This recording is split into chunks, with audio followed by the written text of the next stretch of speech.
Hi welcome back. Day to day ಲೈಫಲ್ಲಿ ladies ಕಿಚನ್ಗೆ ಹೋಗಿದ ತಕ್ಷಣ ಫಸ್ಟ್ ಯೋಚನೆ ಬರೋದು ಇವತ್ತು ಸಾರು ಏನು ಮಾಡೋದು ಅಥವಾ ಇವತ್ತು ಅಡುಗೆ ಏನು ಮಾಡೋದು ಅಂತ ಅಂದ್ಬಿಟ್ಟು ಇವತ್ತಿನ ರೆಸಿಪಿ ಮೊಸರು ಸಾರು. ತೆಂಗಿನಕಾಯಿ, ಈರುಳ್ಳಿ, ಬೆಳ್ಳುಳ್ಳಿ, ಜೀರಿಗೆ, ಸಾಂಬಾರು ಪುಡಿ, ಒಗ್ಗರಣೆಗೆ ಈರುಳ್ಳಿ, ಕರ್ಬೇವಿನ ಸೊಪ್ಪು, ಕೊತ್ತಂಬರಿ, ಮೊಸರು. ನಾನಿಲ್ಲಿ ಹುರಿದಿರೋ ಹುಳ್ಳಿಕಾಳನ್ನ ಒಂದೆರಡು ಸರಿ ತೊಳ್ಕೊಂಡು ಒಂದು ಚೂರು ನೀರು ಹಾಕಿ ಉಪ್ಪಾಕಿ ಒಂದು 2-3 ವಿಷಲ್ ಕೂಗಿಸ್ಕೊತಿದ್ದೀನಿ. ಅದು ಕೂಗೋ ಅಷ್ಟೊತ್ತಿಗೆ ಇವಾಗ ಮಿಕ್ಸಿ ಹಾಕ್ಕೊಂಬಿಡೋಣ. ತೆಂಗಿನಕಾಯಿನ ಪೌಡ್ರ್ ಮಾಡ್ಕೊಂಡಾದ್ಮೇಲೆ ಈರುಳ್ಳಿ, ಬೆಳ್ಳುಳ್ಳಿ, ಜೀರಿಗೆ, ಸಾಂಬಾರು ಪುಡಿ, ಅರಿಶಿನ ಒಂದ್ಸಲಿ ಗ್ರೈಂಡ್ ಮಾಡಾದ್ಮೇಲೆ ಒಂಚೂರು ನೀರು ಹಾಕ್ಕೊಂಡು ಫುಲ್ಲು ನುಣ್ಣಕ್ಕೆ ಪೇಸ್ಟ್ ಮಾಡ್ಕೊಳ್ಳಿ. ಈ ಸಾರಿಗೆ ನೀವು ಕೆಲವೊಂದು ತರಕಾರಿಗಳು ಸಹ ಬಳಸ್ಬೋದು.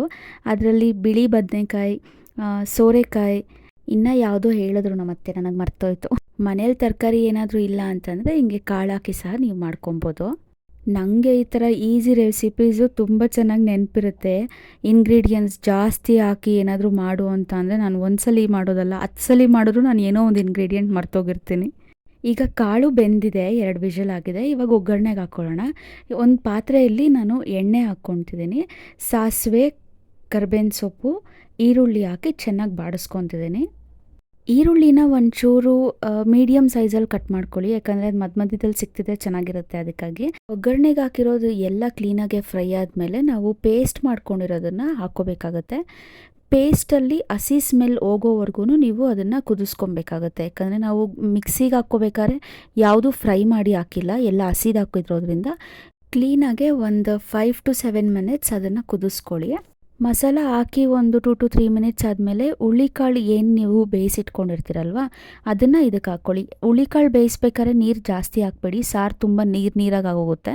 ಒಂಚೂರು ಗಟ್ಟಿ ಇದ್ದರೆ ಮುದ್ದೆಗೆ, ಅನ್ನಕ್ಕೇನೋ ತುಂಬ ಚೆನ್ನಾಗಿರುತ್ತೆ. ಅದಕ್ಕೆ ಒಂಚೂರು ಮೀಡಿಯಮ್ ಕನ್ಸಿಸ್ಟೆನ್ಸಿಯಲ್ಲಿ ಮಾಡ್ಕೊಳ್ಳಿ, ತುಂಬ ನೀರು ಹಾಕಕ್ಕೆ ಹೋಗಬೇಡಿ.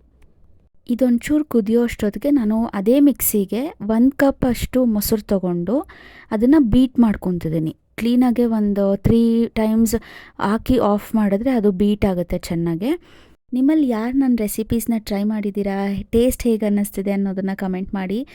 ನೀವು ಕಮೆಂಟ್ ಮಾಡಿಲ್ಲ ಅಂದರೆ ನಂಗೆ ಗೊತ್ತಾಗೋದಿಲ್ಲ ನೀವು ಟ್ರೈ ಮಾಡ್ತಿದ್ದೀರಾ ಇಲ್ವಾ ಅಂತ ಅಂದ್ಬಿಟ್ಟು. ಯಾವಾಗಲೂ ನಾನ್ ವೆಜ್ಜು, ಸ್ವೀಟು ಇದೇ ಥರ ಮಾಡ್ತಿದ್ದೆ. ಈ ಸಲ ಡೇ ಟು ಡೇ ಲೈಫಿಗೆ ಯಾವುದಾದ್ರೂ ಯೂಸ್ ಆಗುವಂಥದ್ದು ಮಾಡೋಣ ಅಂತ ಅಂದ್ಬಿಟ್ಟು ಮೊಸರು ಸಾರು ರೆಸಿಪಿ ಹಾಕ್ತಿದ್ದೀನಿ. ಇದನ್ನು ಟ್ರೈ ಮಾಡಿ ಹೇಗೆ ಬಂತು ಅಂತ ಅಂದ್ಬಿಟ್ಟು ಕಮೆಂಟ್ ಮಾಡಿ. ಇನ್ನೂ ಯಾರಾದರೂ ನನ್ನ ಚಾನಲ್ನ ಸಬ್ಸ್ಕ್ರೈಬ್ ಮಾಡಿಲ್ಲ ಅಂದರೆ ದಯವಿಟ್ಟು ಸಬ್ಸ್ಕ್ರೈಬ್ ಮಾಡ್ಕೊಳ್ಳಿ.